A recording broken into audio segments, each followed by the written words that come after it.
বেরিয়ে আসছে থলের বেড়াল, গোপন কথাটিও আর থাকছে না গোপন। খালি চোখে এসব তথ্য স্বাভাবিক মনে হলেও উল্টো করে দেখলে এর প্রভাব মারাত্মক এবং ভয়াবহ।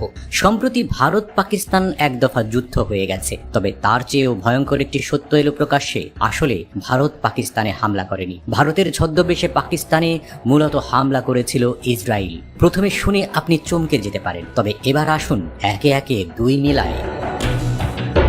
অপারেশন সিঁদুর নামে এক অভিযান চালিয়ে কৃতিত্ব জাহির করেছে ভারত, তবে ভারতের হাতে থাকা সব অস্ত্রই মোটামুটি ছিল ইসরায়েলের। অপারেশন সিঁদুরে ব্যবহৃত ইসরায়েলি অস্ত্র নিয়ে সরাসরি প্রশংসা করেছে ইসরায়েলের প্রধানমন্ত্রী বেনিয়ামিন নেতানিয়াহু। ভারতকে অস্ত্র দেওয়ার বিষয়ে তিনি বলেন, যা দিয়েছি তা মাঠে অসাধারণ কাজ করেছে। আমাদের অস্ত্র বাস্তব যুদ্ধে পরীক্ষা করা হয় এবং এগুলো দারুণভাবে কাজ করেছে।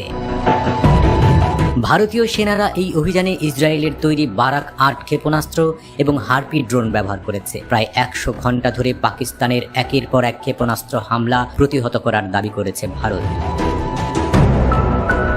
হারপি ড্রোন শত্রুপক্ষের রাডার ধ্বংসে বিশেষ পারদর্শী। এর চোখের মতো কাজ করে একটি বিশেষ রাডার সেন্সর, যা শত্রুর রেডিয়েশন সিগন্যাল শনাক্ত করলেই দ্রুত লক্ষ্যবস্তুতে আঘাত হানে।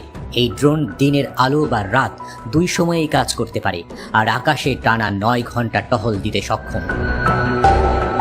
ইসরায়েল ভারত যৌথ উদ্যোগে তৈরি বারাক ৮ ক্ষেপণাস্ত্র প্রতিরক্ষা ব্যবস্থা শত্রুর বিমান, ড্রোন বা ক্ষেপণাস্ত্র সবকিছুর বিরুদ্ধে একসঙ্গে লড়াই করতে পারে। এর ৩৬০ ডিগ্রি কভারেজ এবং একই সঙ্গে বহু লক্ষ্যবস্তু ধ্বংসের ক্ষমতা ভারতীয় সেনাদের হাতে বাড়তি সুবিধা এনে দেয়। এটি মাটিতে কিংবা যুদ্ধ জাহাজে বসানো যায় আর সক্রিয় রাডার দিয়ে ১০০ কিলোমিটার দূরের হুমকি প্রতিরোধ করতে পারে।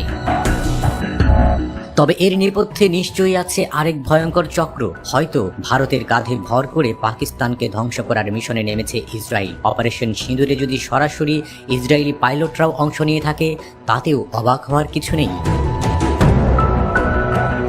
ইসরায়েল হয়তো মোসাদের মতো গুপ্তচরদের পাঠিয়ে পাকিস্তানকে ধীরে ধীরে চারপাশ থেকে ঘিরে ফেলেছে। ভারতের আনাচ কানাচ জুড়ে হয়তো গড়ে তুলেছে ইসরায়েলের বৃহৎ বলয়। তাই দক্ষিণ এশিয়ার সবগুলো দেশের দোরগোড়াতেই এখন পৌঁছে গেছে মোসাদের মতো দুর্ধর্ষ ইসরায়েলি বাহিনী। এটা বুঝতে আর খুব বেশি হিসাব নিকাশ করতে হবে না। এই অঞ্চলে ভারতই হয়তো মোসাদের হেডকোয়ার্টার।